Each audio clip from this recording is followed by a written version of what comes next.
Welcome to chapter 1 of the lemon tree tutorial. We have a fairly intricate composition that I put together based on these reference images. So we can practice 3 different watercolor techniques. Each one will bring something new to your practice, so I hope you enjoy it. The first technique is called glazing, and it's what helps us create the most realistic sense of form and dimension with watercolor paints. It's what we're going to use on the lemons and a little bit on the bird and the leaves, applying a layer of color, waiting for it to dry, then doing another smaller layer, and then another, slowly building more and more value and an illusion of depth on paper. The second technique is super easy. It's done just using one layer, and it's probably the most fun beginner-friendly technique I know. It's called blooming or creating watercolor blooms. Not sure if that's the official name, but you will recognize it instantly by these gorgeous texture effects that we will get to create just in one layer. And if you did a partridge in a pear tree tutorial with me, you know how easy and quick this is. My favorite technique for greenery in particular,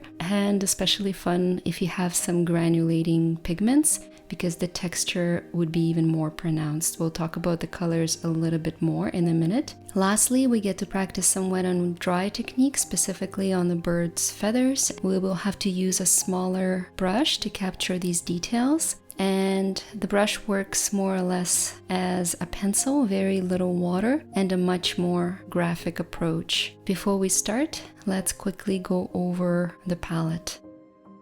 So we will need some yellow, of course. We need 2 greens, and I'm gonna use sap green and perlin green. So one is warmer, more on a yellowish side, and one is cooler, closer to blue on the spectrum. You can use whichever greens you have on hand, hooker's green, sap green. You can even try granulating greens, whichever one you have on your palette. Perlin violet is my choice for that brownish color that we will need for lemon shadows and the bird, and phthalo blue green shade. You can use a blue shade or any other blue that you have on hand for some underpainting and glazing. Lastly, we need a very dark color for some of the details on the bird's beak and the eye, maybe even the branch. I went with indigo. I don't like using black, but this is really up to you. You can use something like a soft black or Payne's gray. In terms of the optional colors that will add some variety and visual interest to your palette, I think purple always looks nice, but I'm biased. It's my favorite pigment and I add it into everything. So I add it occasionally here to mix with my blues, completely optional. And you can also try a more vibrant yellow. I used my benzo yellow all the way towards the end to boost the vibrancy. Once again, completely optional. It will help you make your lemons and your bird a lot more vibrant, a lot warmer.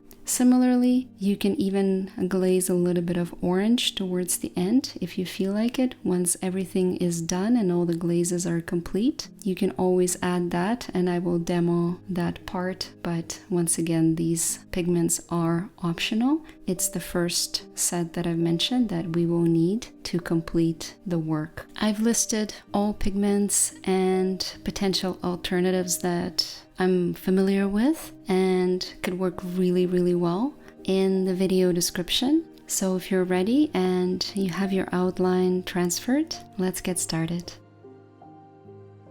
Let's start by painting the first layer on the lemons. And so you can see on the right hand side, I'm grabbing a little bit of cadmium yellow from my palette, and then I'm bringing it over to my plate, diluting that color with water, and then I'm painting with a very light mixture. We're gonna glaze several layers on our lemons, so classic glazing technique. We're gonna build depth slowly. Right now, it's important for me not to overpaint, not to go in with super saturated pigment, so I'm keeping it light. And I'm slowly working through the surface. If you can, if you're able to do it, leave a few dry spots around that highlighted area up on top.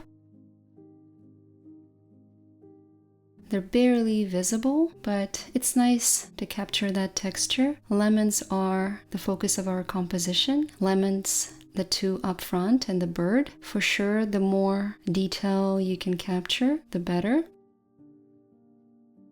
The leaves, as you will see in just a few minutes, we're going to simplify quite a bit more. But here, I like to pay attention to the small details. And so the surface of the lemon is bumpy, and it's going to give out these irregular highlights.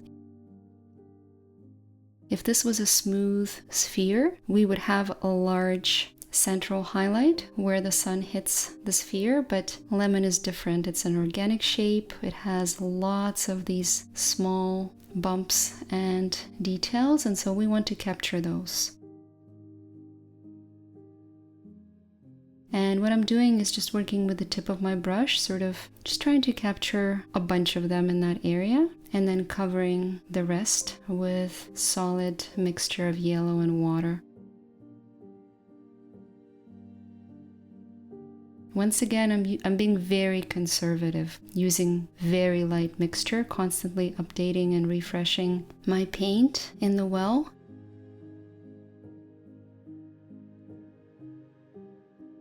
As you move down, you can start getting a little bit darker with your yellow, but still you can see I'm not even closely approaching what would be a fully saturated yellow.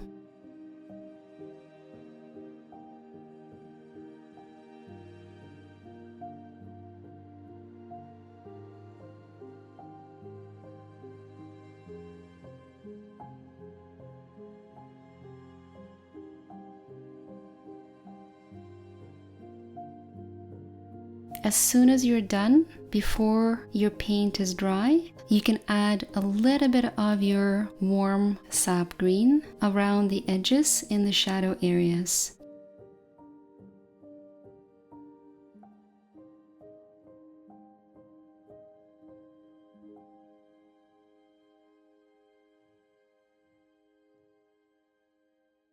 If your paper is dry completely, skip this step. We can always add our shadows when we glaze our paint later. For me, the top lemon is practically dry, so not a lot I can add there.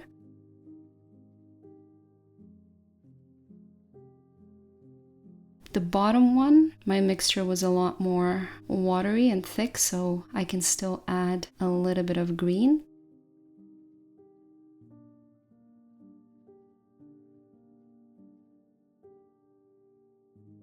And of course, as you can see in the reference photo, that area where the lemons are touching, there's going to be a lot of shadow there. So a little bit of green in that area is good.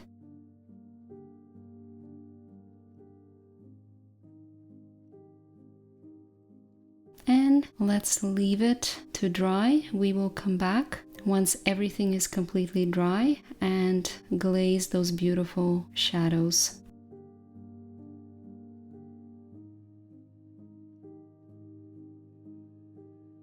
Now let's move up and work on the bird.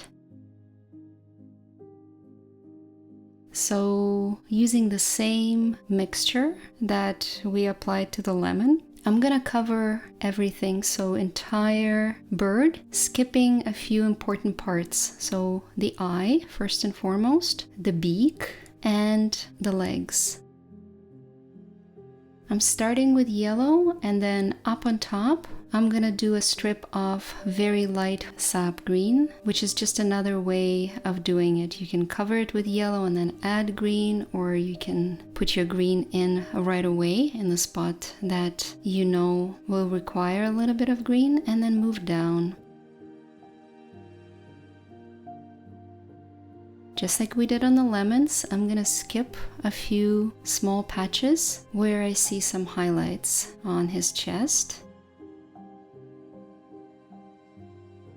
Those are highlights, and they have a slightly different shape, so more elongated, following the shape of the feathers. On the wing, you may wonder why I'm covering it with yellow, albeit a little bit lighter than the chest. We still have a lot of yellow undertones, and so even though we're going to cover it later on with perylene violet, our brownish color, a little bit of yellow there doesn't hurt, and it creates a lot of nice continuity, so the whole bird looks like one continuous shape.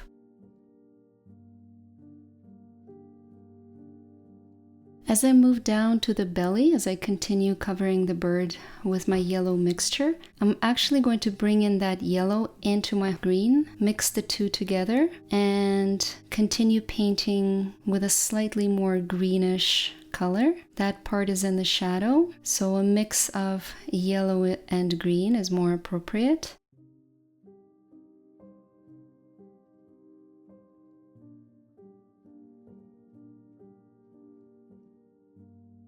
And then those bottom edges, the feathers that are sticking out, you can see I'm trying to capture some of them by placing very quick short strokes in the direction of the feathers. So it's not a smooth line there. I'm trying to capture a little bit of my feather texture.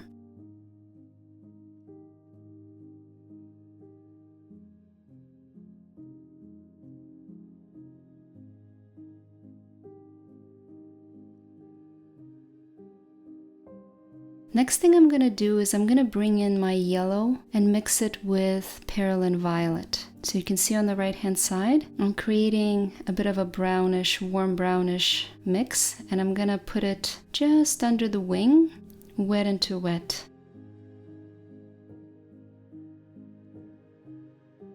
Just marking up those areas that are going to need more texture later on.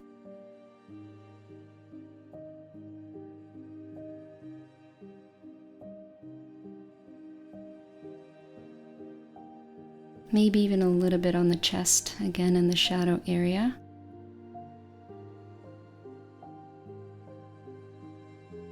And then the final step, I'm going to finish the tail using almost pure sap green.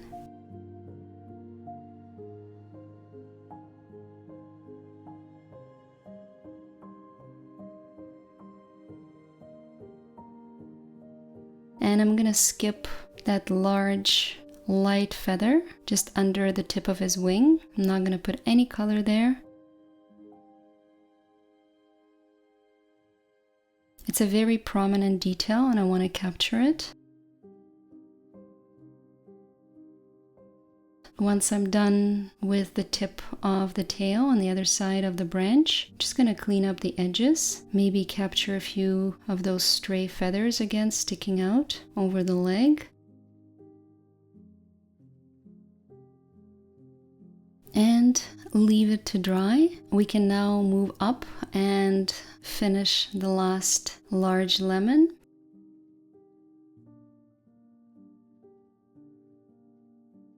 I'm actually going to start a little bit higher. There is a branch detail that we can cover with that same yellow right away.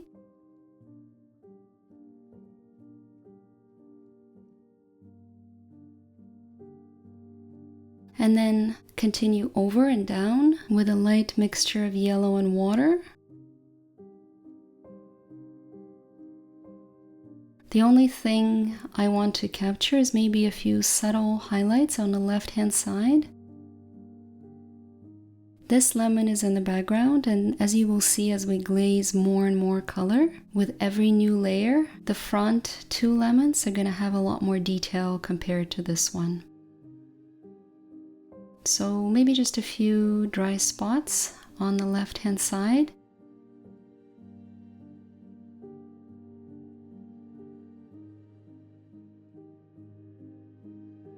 Here I accidentally dipped into my green gold, which I didn't mean to do. My apologies for that. I'm gonna fix it. I'm gonna go back and grab more sap green and then just add it wet into wet around those highlights.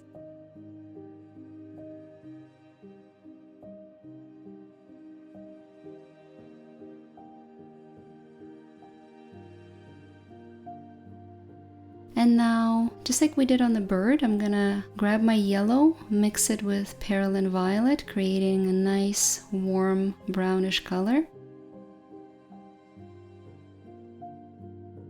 and I'm gonna paint that color in, wet into wet, on the right hand side, on the shadow side.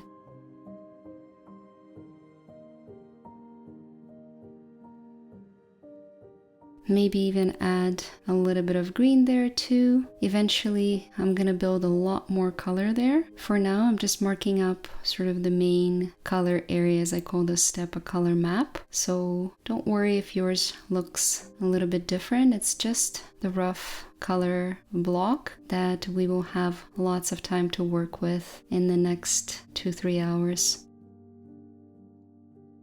The next thing I'm going to do is cover those areas on the bird that we skipped in the beginning. So the beak, the eye, and the legs. And here you can use either just your light blue, or you can play around and add some purple into it. Doesn't make much of a difference. I like to add a little bit of color variation sometimes into my underpainting. So let's do the beak first. And right up on top we have a highlight. So I'm gonna lift that highlight.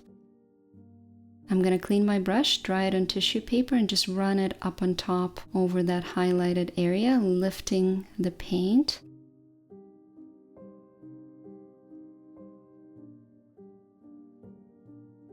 Then I'm gonna add a little bit of purple there. Again, this is optional, just for some fun color variation. And then I'm gonna do the eye. Here, the important thing is to leave the highlight without any color.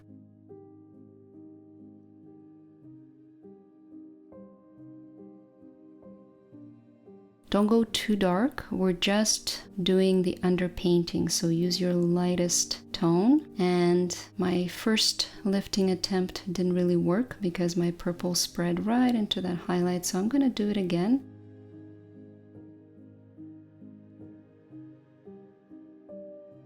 Clean my brush, tap it on tissue paper, and move that color out from the top part of the beak.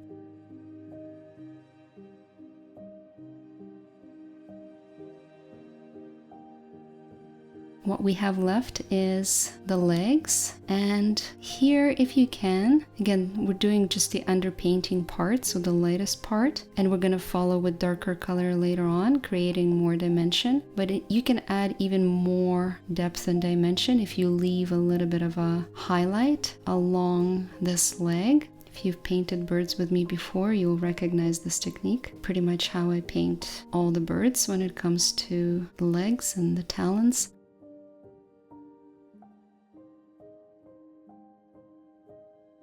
So this underpainting is just giving us sort of the lightest part. We're leaving a few spots without any color to indicate that the surface is glossy and is creating a little bit of bounce back light.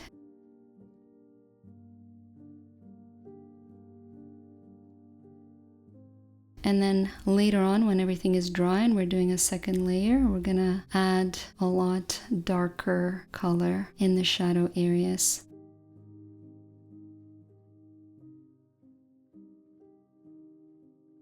The other leg is barely visible, and I'm not even gonna attempt any highlights there, just cover the entire area with a little bit of blue, and let's leave it to dry.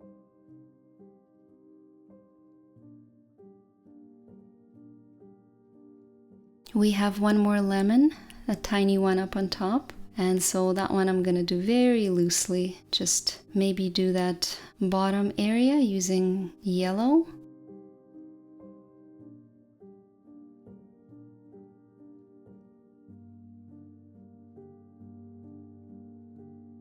Up on top, it almost looks like it needs some blue undertone, so I'm gonna add that. We're gonna follow up later on glazing some greens, so for now I'm just using my blue, my greenish blue, and of course mixed with yellow, wet into wet right on paper, it's gonna give us a tiny bit of green. And then there's a tiny, tiny beginning of another lemon right there that I'm just gonna cover with green. Add more green on the other baby lemon, and let's leave this to dry.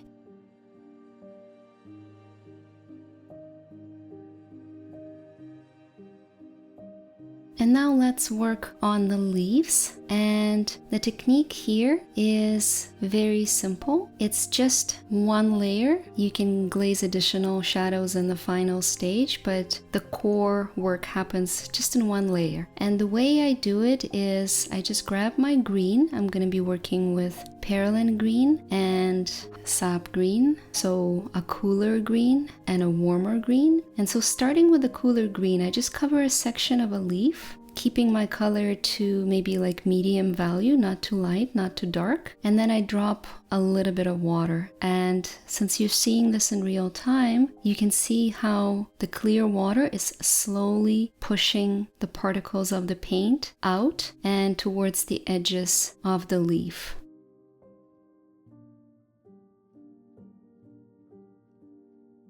That's more than enough to create nice texture and some good variation in values, meaning lights and darks, keeping the overall look visually interesting, but not too complicated and not too detailed, so it's not taking away from the fruit and the bird.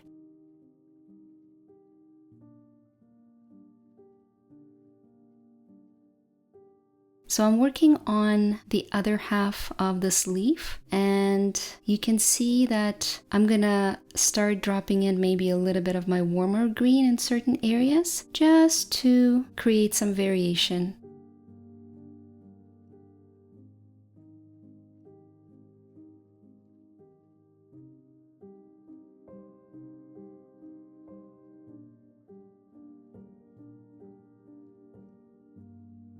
This is a very loose approach. You can add whichever green you want. You can also add your yellows and blues.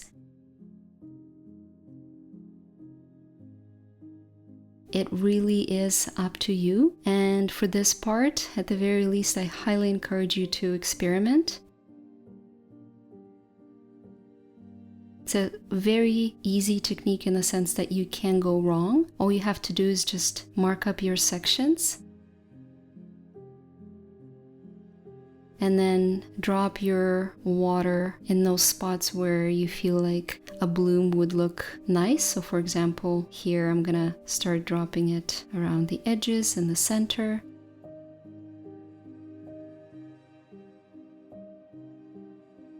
And it's rather unpredictable in the sense that you don't know exactly how they're gonna spread, these blooms, and where you're gonna land, but you roughly know that some texture will be created.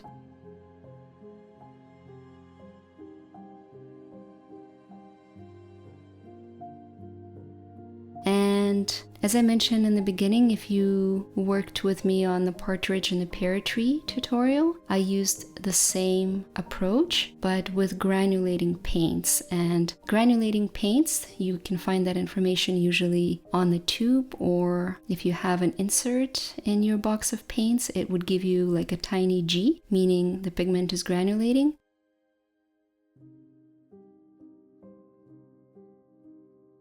It's a special type of watercolor paint that is full of these heavier particles that tend to kind of pull and group together when you do the blooming technique. So the blooms are a lot more obvious. You're able to create a lot more texture if you're using granulating paint. In this case, I'm not using granulating paint and simply relying on the weight of water to push the paint around. So the blooms are not too obvious. They won't stand out too much. But it's just enough for me here to create a little bit of visual interest and not make my greenery too boring.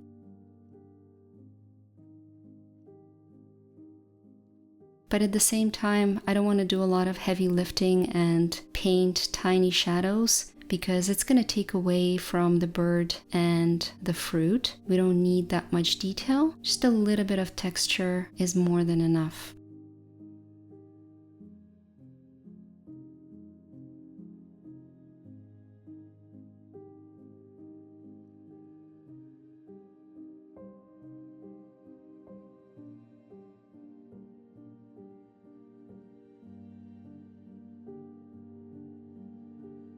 As I'm working on this larger leaf in the background, I'm going to mention a few more kind of key principles that I apply for this type of background greenery work. So first of all, we already talked about using two different shades of green. So a warmer, meaning more yellowish green that I'm going to start introducing more and more as I progress through the branches.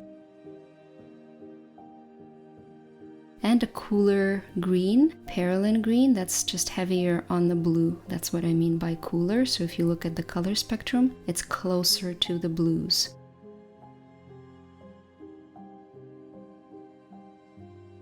And I roughly decided that my source of light is coming from the top left. So everything that's turned away from the light, I'm gonna try to capture using my cooler green. So shadows always contain blue, and if the leaf is not facing the sunlight directly, then I'm gonna reach for my perylene green, my cooler green.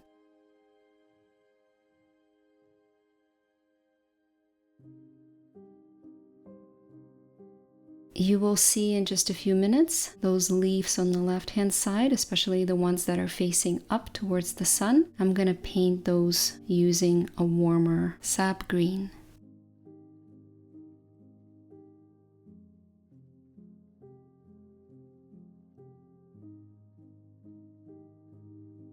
The second kind of general principle that I wanted to mention is I'm not very concerned about the leaf veins, but in some places, like this particular large leaf where I have a lot of room to play, I'm going to try to paint around some of them. So not all of the veins that I see in the reference photo, but just maybe 2 or 3 on each side. And this is called negative painting technique, meaning I'm going to paint around these veins, leaving them without any color.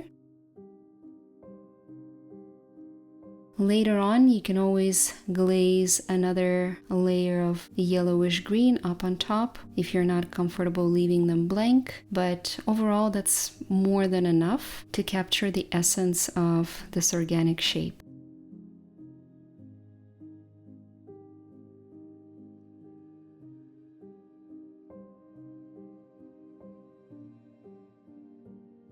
So now I'm going to switch to the left hand side, and here I found this leaf in another reference photo. I like the shape. We see at the same time the bottom, the reverse side, and the top. And so what I want to do here is use 2 different shades of green, a darker bluish perylene green for the side that is facing away from the light, that's covered. So that's the one I'm painting right now.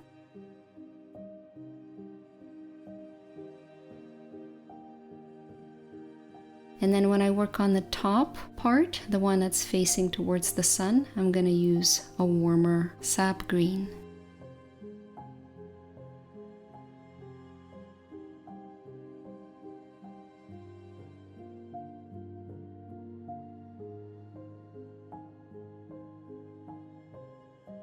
Notice because I have such small sections, I'm not going to attempt a lot of veins at all, just maybe the central one, because it is helpful. It's sort of like a spine and it's connected to the branch, so that's the most important part. The rest I'm very much simplifying.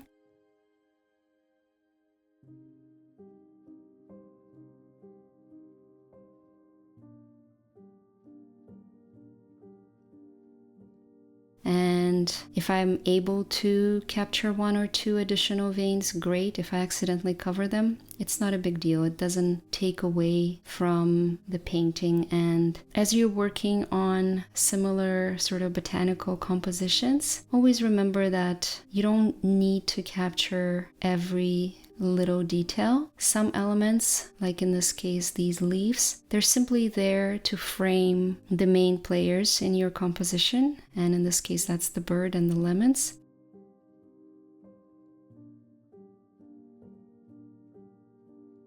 They're there to work as sort of background characters, and so although the shapes are important, they're interesting, the texture is lovely, and we're able to do it using just 1 layer of paint. We don't need to worry about every little shadow and every little groove.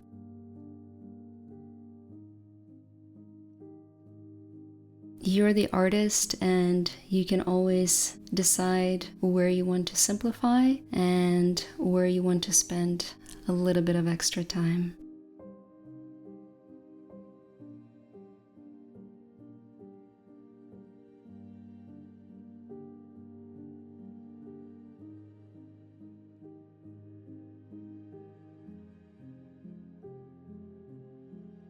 So now I've captured a few of the darker leaf shapes. I'm gonna switch to sap green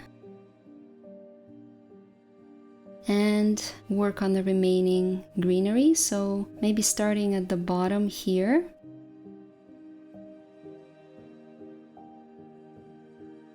There's a leaf pointing to the left-hand side and it's touching the one that we painted a few minutes ago. So just for contrast, I'm gonna paint it using a warmer yellowish green.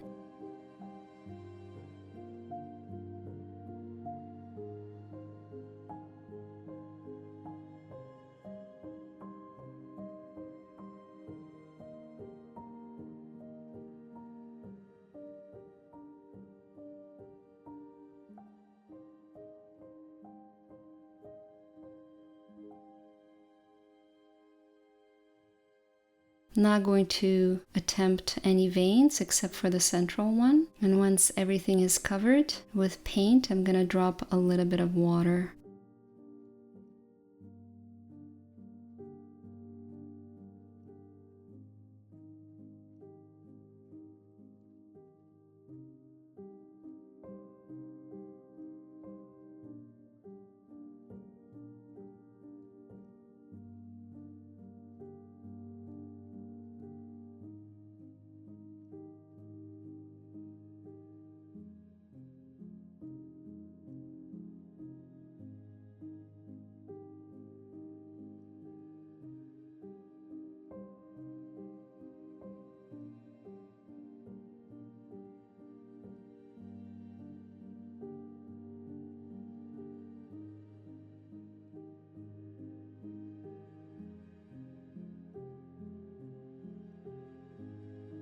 This leaf that we've painted in the beginning has a few sections on the reverse side that are visible, and so again I'm gonna use my warmer green to paint those.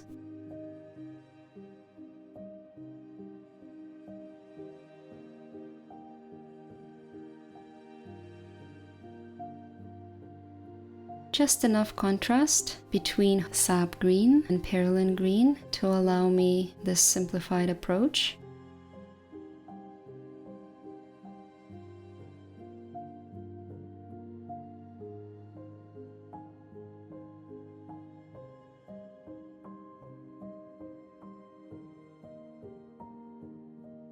And to finish off this part, the tip of this leaf, I'm still gonna try maybe capture the central vein there.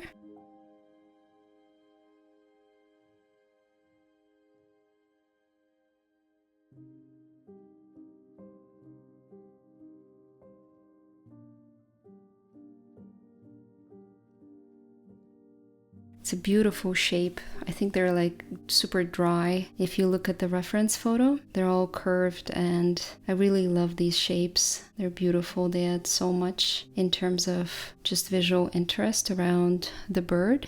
To me, they're just really interesting to look at and they're showing us both sides at the same time. So that's kind of nice.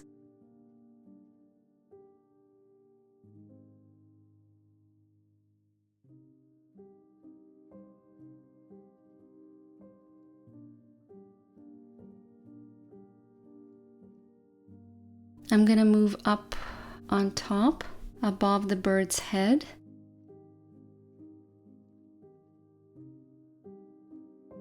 This leaf very clearly is facing towards the sun. We want to use a warmer green. We see roughly half of it, so I'm going to start with the right hand side, cover everything.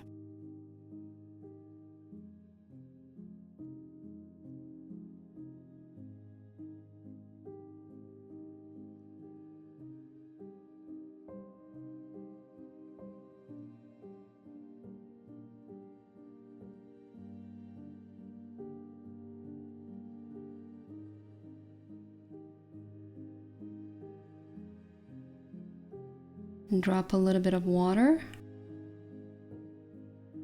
And then do the other side using the same method.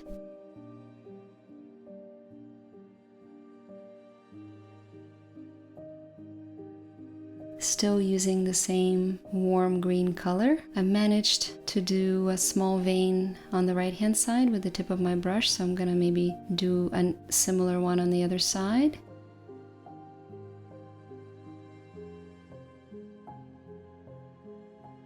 And of course the central vein, that's always helpful, the spine of the leaf.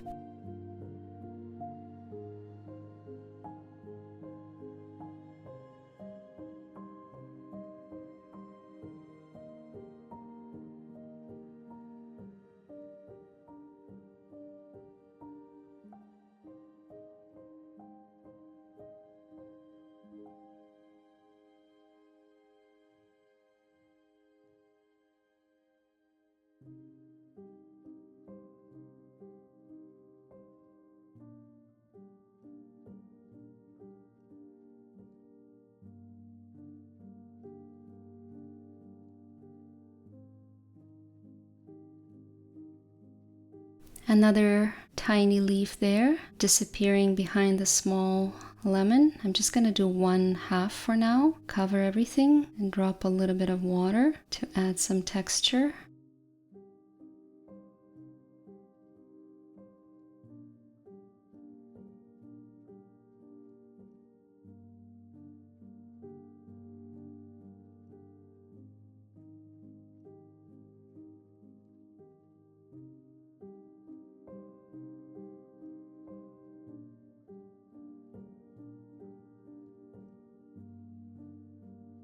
I'm gonna see how that color spreads. While I'm waiting, I'm gonna finish off the other half of the reverse side of this leaf right here.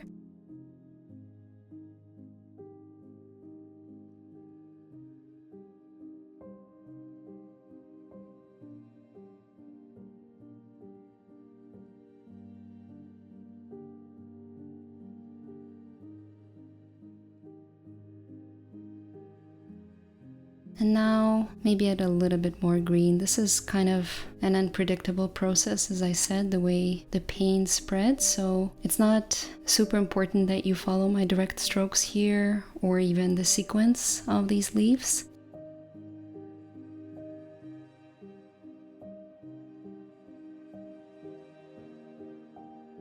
Once again, I really encourage you to play around with this technique and get comfortable so you can use it in your own paintings. And as I mentioned, you're not limited at all to one pigment. You can mix and match.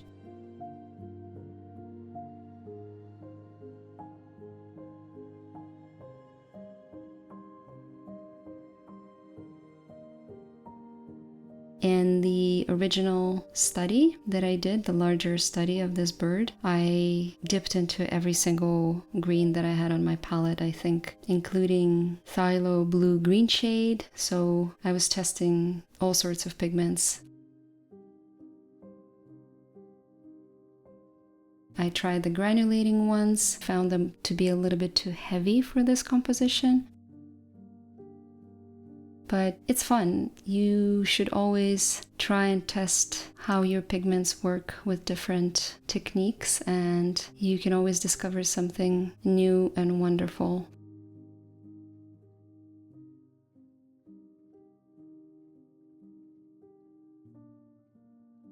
Here I put a little bit too much water, so now I'm dipping my brush onto tissue paper and just lifting a little bit. Small accident, but it's not gonna ruin anything. It's just a little bit of a spillover on the other side, which I'm gonna paint right now. So let's see how that's gonna play out. So essentially I interrupted that central vein accidentally by dropping too much water, which is okay.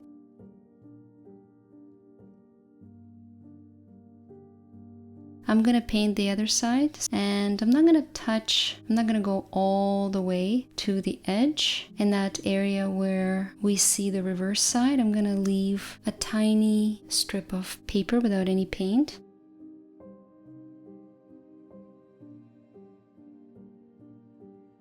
just to indicate the thickness of the leaf. It's not completely flat, it has a little bit of dimension, some moisture there, so it's a little bit thick, and so I'm gonna leave maybe 0.5 millimeter of dry paper in between the two sections.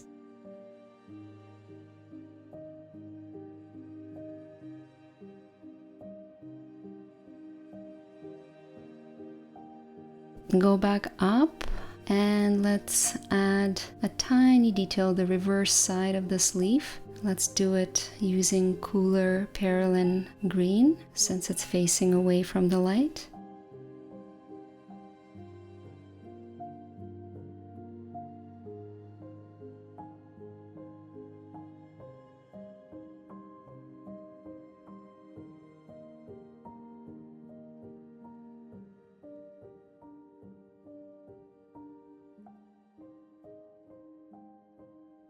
I'm gonna do one more leaf facing towards the sun, and then I'm gonna stop and move on to the next phase of work on the lemons.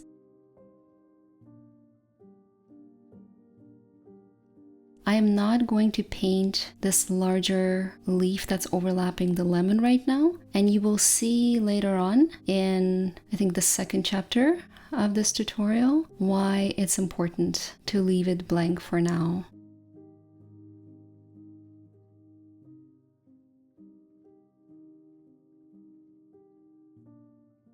The reason why I'm doing it is because it's really much easier to cover it with yellowish paint later on when we're also adding yellow to the lemon. That way there's going to be a very smooth transition. There's not going to be any kind of hard, unnecessary edges between the leaf and the lemon. And so I'm treating it almost as if it's part of the lemon.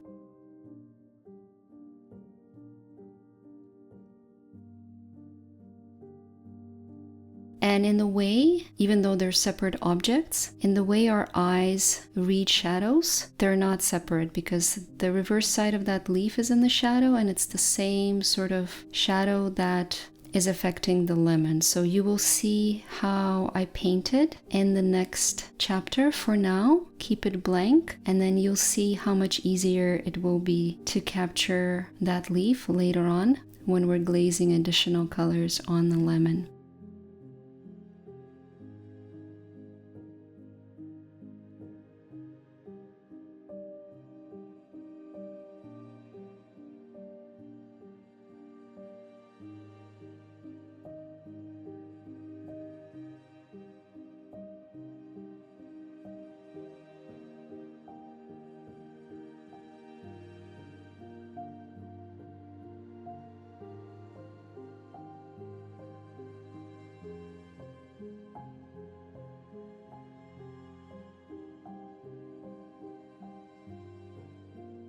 Now let's make sure that everything is dry, and I'm going to paint the second layer of color on the lemons.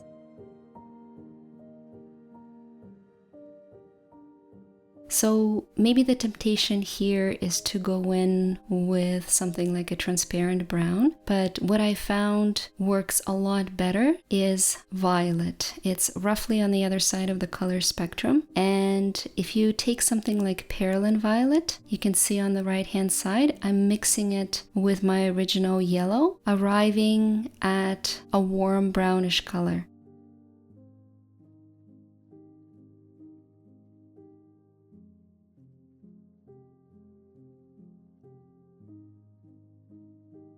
And so that mixture, albeit very, very lightly still, I'm going to apply all over the bottom right hand side. You can see very faintly my pencil marks, and I've included the same markings in the outline.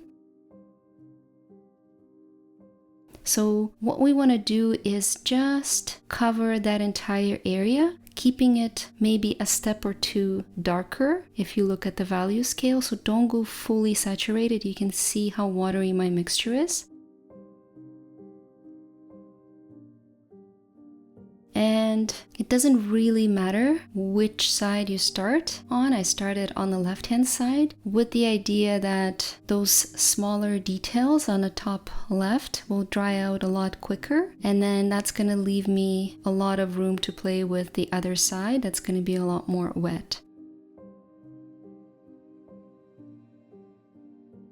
One thing I wanted to note is this border between the brown and the yellow that goes from the tip of the lemon and then all the way up, and it disappears in the back. If you can, try to make a jagged edge mimicking the texture of the lemon. So you can see what I'm doing. I'm sort of pressing and lifting my brush. I'm not creating a sharp edge on that shadow like I did on the left-hand side.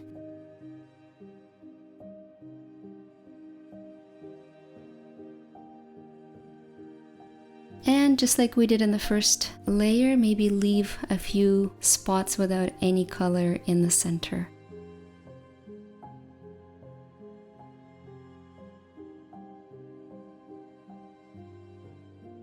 And if you look at the reference photo, you'll see the same effect there because lemon skin is bumpy. And so if this was a smooth sphere, we would probably just blend it with a clean brush. But here, what you want to do is actually capture this texture with the tip of your brush.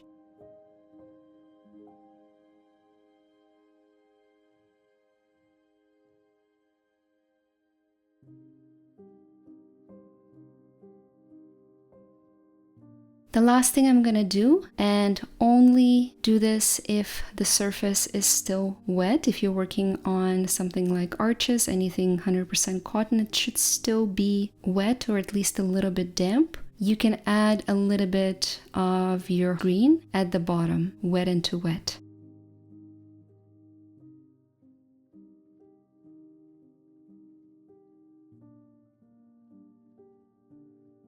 We will come back later on and we will add a lot more definition for this shadow. For now, this is all I'm gonna do.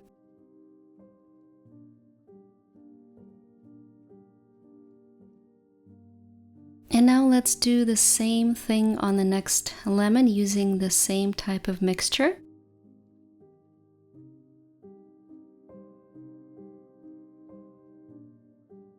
Once again, we have roughly in the middle what's called an attached shadow that's not going to be smooth all the way around. So I want you to capture just a little bit of irregularity in the surface of the lemon and create a few small dots or tiny strokes all around there.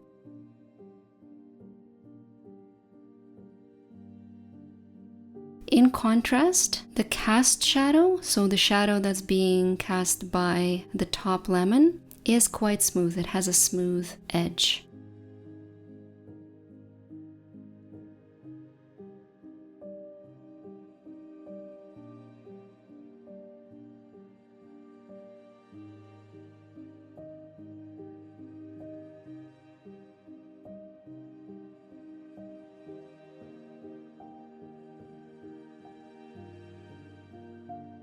If your paper is still wet, you can start dropping in additional colors, but it's not a must. You can always come back and do it later in the third layer. I'm going to add a little bit more yellow towards the bottom.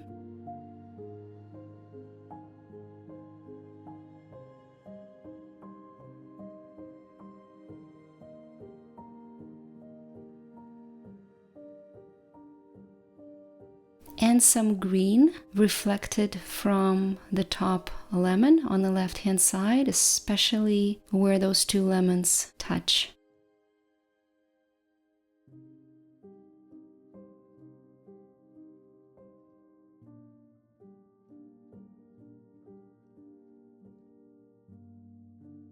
I went a little bit heavier here compared to the first lemon because it's a little bit lower, and so the shadows, the way I see it, would be a little bit darker.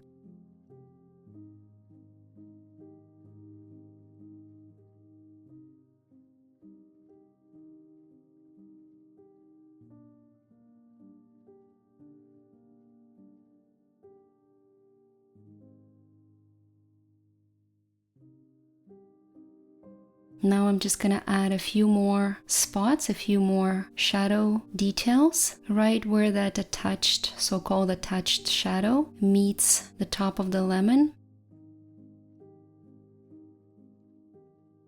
And by doing so, I'm just capturing the bumpy surface, and you don't have to make it super spotty, but somewhere around the same amount as I did, I think is sufficient.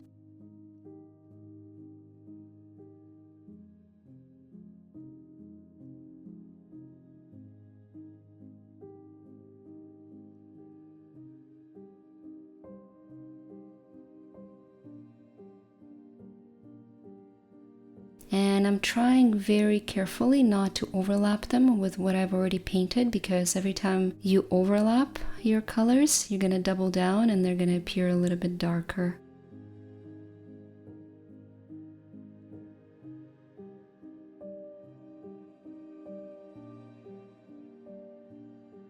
So just a few more, and now we're going to do the lemon in the background.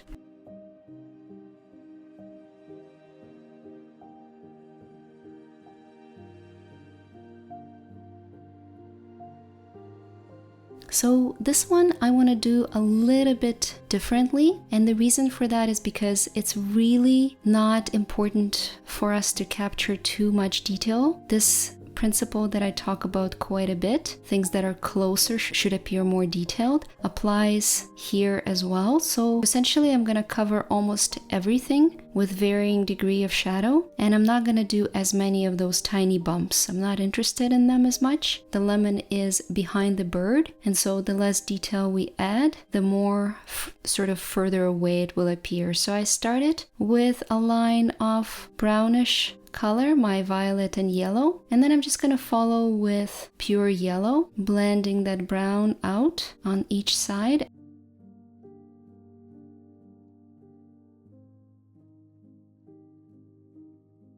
And as I approach the green highlighted area, I'm just going to blend it out with a damp brush.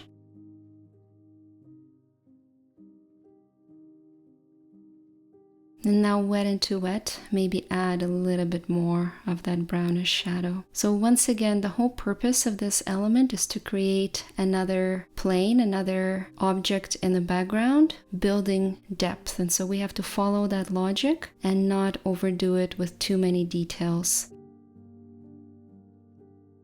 Maybe just a little bit of green around that highlight since it's closer to the bird's head, but that's about it for now. And we can let this shadow dry out just like we did with the other two. Our first layer of colors for the most part done. The lemons have 2 layers now. In the second chapter of this tutorial, we'll do another layer on the lemons and another layer on the bird. It's gonna look a lot more real. And the third chapter of this tutorial, we're gonna do the finishing touches and add a few more leaves to complete the background. Thank you for watching and painting with me. I will see you in chapter 2.